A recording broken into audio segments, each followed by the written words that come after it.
Okay. Okay. Oops, I didn't undo my slider. That's all right.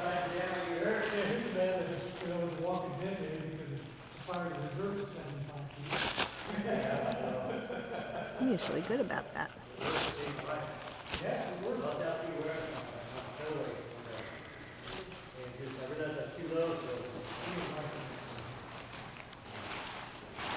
So I grab the nose and I'll talk, and it should be able to hear my. It should have audio. So just count out the cells. Yep. Grab the nose. I shake it to set the lines and the groups. Okay. Then you spread it over both shoulders. Yep. That way I got my separate lines at the different levels. A's, B's, C's, and D's. I separate out my A's, flake in between them. This part is like a normal pack job, Yeah, right? this is exactly like a standard pro pack. This is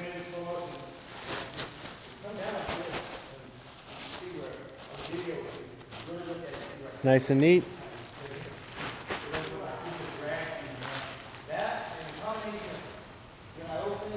Flake both sides to your liking.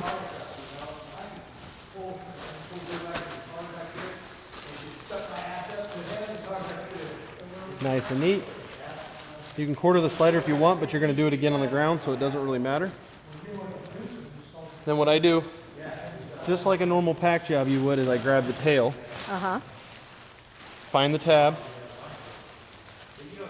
wrap it around, walk around to this side of me. I slightly twist it, grab it with one hand. I pull the two halves around like I'm going to do a cocoon. And then I grab this attachment point down here on the bottom and those two halves. Okay. So now that I have all three parts of the parachute. And now, then pro you packing, twist it. you normally lay it down like this. I'm going to rotate it That way. clockwise. I Okay. think that's clockwise. I'm going to stretch it out and lay it down nice and smooth so it makes a big wedge like a triangle. I'm going to open it back up. I'm going to grab my slider and pull my slider down through. If you want the canopy to open really slow, you'd flake the nose out like this, or really fast. Pardon that, really fast. Flake the nose out. Kim doesn't do fast. If you want it to really slow, you want to roll it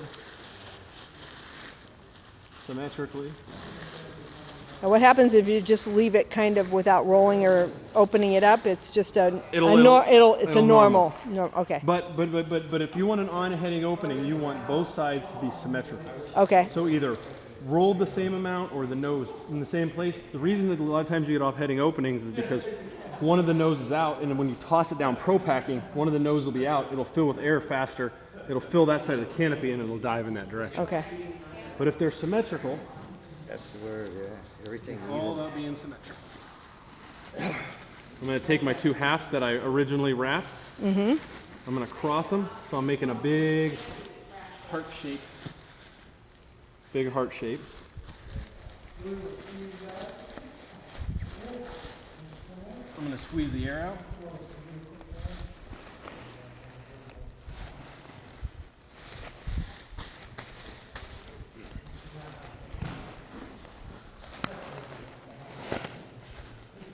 You don't have to squeeze every bit of air out, because what you're going to do is you're going to trifold it, which is going to squeeze the air out even more. We're getting video. I fold a third of it, the second third, and then this. So now my canopy is 1/3 the size of it was. I kneel on the bottom half. Keep the air out. All the air out of this top portion. I can feel some packing going on at home next week. I kind of start rolling it like a sleeping bag until I got the air out, and then I move over. I move it up on top and continue to roll.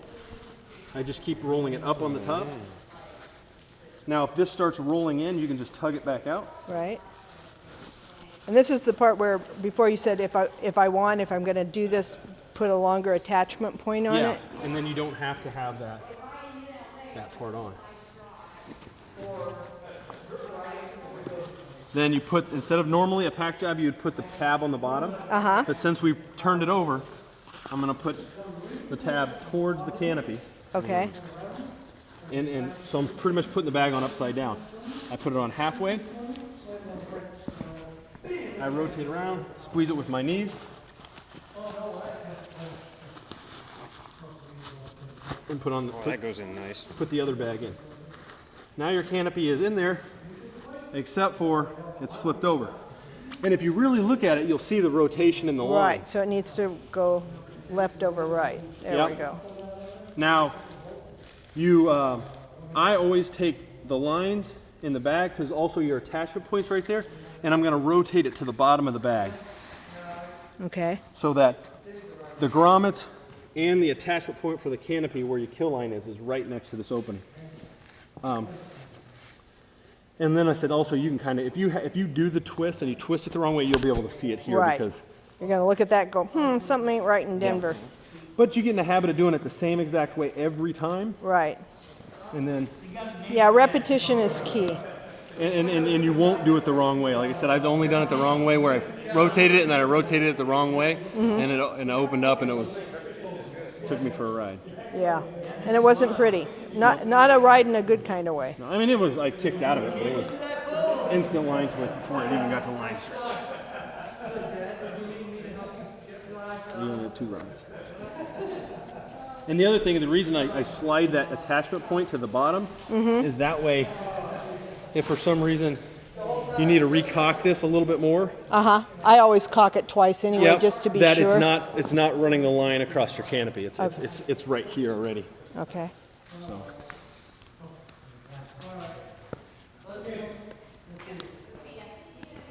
See you later. Bye, Eric. Oh, okay.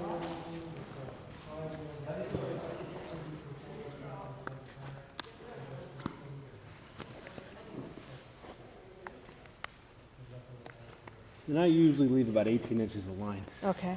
But that's more of a personal preference. And that's the same with any pack job. It has nothing to do with this style of pack job. And then it closes pretty much just like I did before.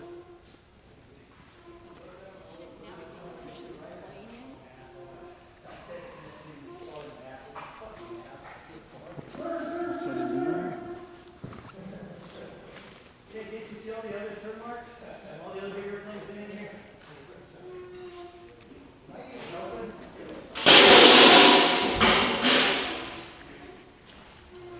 Been doing a lot of rigging?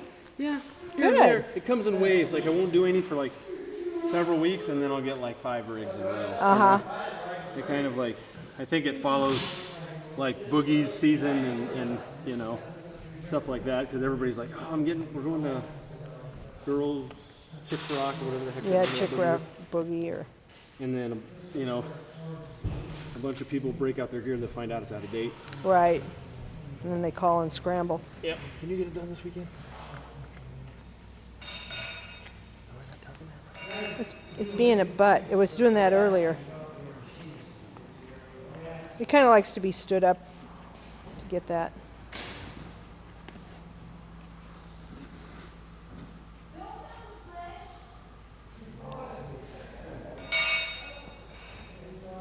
Lines in the bottom.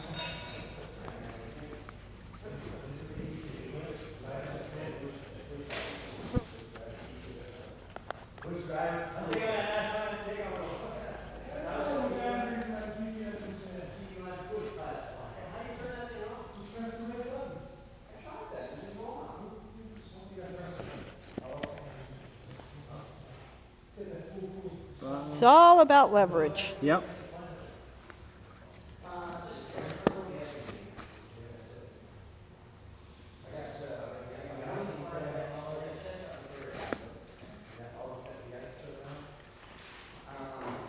Yeah, I lied. I told George it was bottom, top, left, right, or right, left, but it's left, right.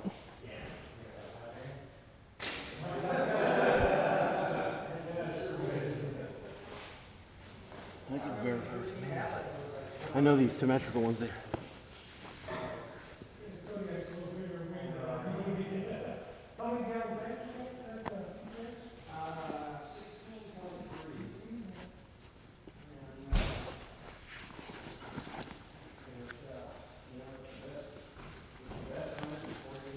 Dress my risers because nothing's worse than naked risers. Yep. Well, I have a really cool video of a toggle coming out on a student in free fall. Uh-huh. And Were you shooting the video? no, I was the AFF instructor. Oh, okay. And it came unstowed and it's like dangling behind him Not good. Tangle with a pilot chute. on a level 2. How'd that, did he have a malfunction or was he okay? Well, I'll have to send you a link to the video. It's pretty unique because what happened was is as he pulled, as he got riser stretch, I reached out and I undid his other brake on his risers, so it opened symmetrically on both sides. Oh, cool. Good, quick thinking. And it was like the luckiest thing grab I ever did in my life. I was like, it was awesome. And it opened on heading. I got to the ground and I said, "Did you notice anything about your canopy?" He said, "Yeah, it seemed like the brakes were unstowed." And I was like, "That's very astute of you." Okay, press button.